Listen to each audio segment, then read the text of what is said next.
the old coast road. This used to be the main road out of Stonehaven, the south road. Stopped there a few years ago at the castle, in the car park. Yeah, the car park's just far off. Yeah. It's, I'm hoping to build a tourist centre at the castle, so we'll see.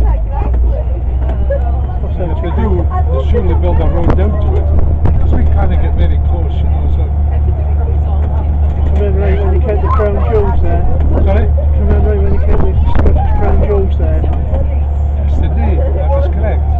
That was back in the days of the parliamentarians versus I thought it was the royalists, yeah. you know. And the royalists held the crown jewels there.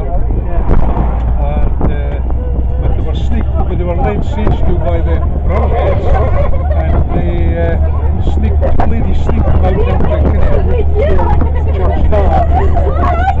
You know, they're in Edinburgh, the castle. Safer there. Yeah, but they were hidden there for years as well, weren't they? Yeah. Only when Walter Scott found them again. Yeah. Yeah. History is a great thing.